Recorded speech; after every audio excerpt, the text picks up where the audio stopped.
కాణిపాక వరసిద్ధి వినాయక ఆలయం చిత్తూరు జిల్లాలోని ఒక ప్రసిద్ధ పుణ్యక్షేత్రం.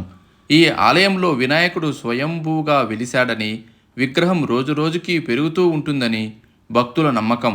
ఈ ఆలయం సత్య ప్రమాణాలకు నిలయంగా కూడా భావిస్తారు. కాణిపాక వరసిద్ధి వినాయక స్వామి విశిష్టత. కాణిపాకం వినాయకుడు స్వయంభూగా వెలిసిన విగ్రహం అంటే ఇది మానవ నిర్మితం కాకుండా సహజంగా ఏర్పడిందని నమ్మకం. ఈ ఆలయంలో వినాయక విగ్రహం పరిమాణం రోజురోజుకి పెరుగుతూ ఉంటుందని చెబుతారు. ఇది భక్తులను ఆశ్చర్యానికి గురి చేస్తుంది. సత్య ప్రమాణాలకు నిలయంగా ఇక్కడ ఉంటుందండి. కాణిపాకంలో ఆలయంలో తప్పుడు ప్రమాణాలు చేస్తే వారికి తగిన శిక్ష తప్పదని నమ్ముతారు. అందుకే ఈ ఆలయం సత్య ప్రమాణాలకు నిలయంగా భావిస్తారు.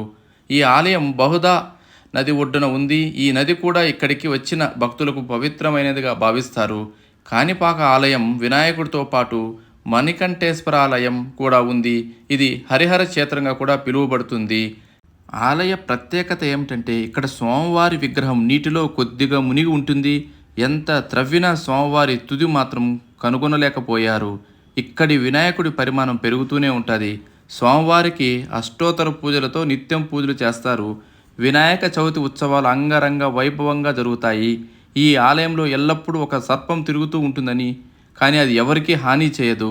సత్యానికి మారుపేరు కాణిపాక వినాయకుడి పేరును చెబుతూ ఉంటారు. ఇక్కడ ఇష్టమైన వాటిని వదిలేస్తే మనం కోరుకున్నది స్వామివారు తీరుస్తారని భక్తుల నమ్మకం. కాణిపాకం అనే పేరు రావడానికి దాని వెనుక ఒక పురాణ గాథ అమల్లో ఉంది. ఒకప్పుడు మూగా చెవిటి గుడ్డివారు అయిన ముగ్గురు అన్నాతమ్ములు ఉండేవారు.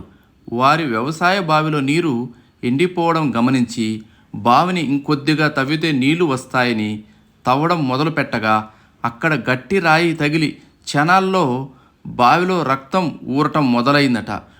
కొద్దిగా బావి నిండుతుంది. ఆ ముగ్గురు అన్నాతమ్ములు ఏమైందో అని గమనించగా బావిలో వినాయకుడి విగ్రహం కనిపించింది.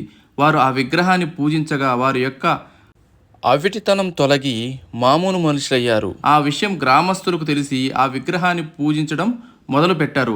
అలా భక్తులు కొట్టిన కొబ్బరికాయల నీరు 1.5 ఎకరం అంతా విస్తీర్ణం పారింది. దానితో ఆ స్థలానికి కాణిపరకం అనే తమిళ పేరు వచ్చింది.